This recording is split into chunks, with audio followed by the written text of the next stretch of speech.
Everyone, আমি আর মা বেরিয়ে পড়েছিলাম, একটু দরকারে বেরিয়েছিলাম, দরকারটা পরে বলছি। যেহেতু দুর্গাপুজোর সামনেই সেই জন্য ভাবলাম যে একটু কালেকশন দেখে নিই। দুর্গাপুজোর আগে কালেকশন দেখতে তো খুবই ভালো লাগে। আর এখানে অনেক শাড়ির কালেকশন ছিল, তো কিছু কিছু শাড়ি এখানে দেখছিলাম, তোমাদেরকেও কিছু কালেকশন দেখিয়ে দিলাম। যেহেতু আমাদের এক জায়গায় যাওয়ার ছিল সেই জন্য খুব বেশি সময় দিয়ে ওই কালেকশন দেখতে পারিনি।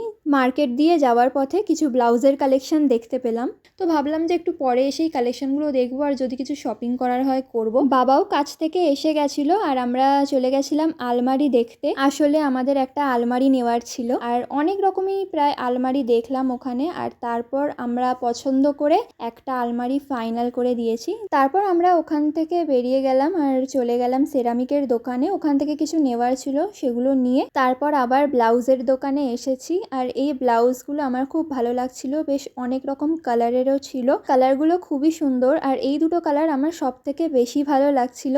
আর তখন অনেকগুলো দোকানই বন্ধ হয়ে যাচ্ছিল। কিছু কেনাকাটি করার পর আমরা বাড়ি ফিরলাম, আর সেই দিন দেখলাম যে অনেক জায়গায় পুজো হচ্ছিল, তাই কিছু ক্লিপ নিয়ে রেখেছিলাম।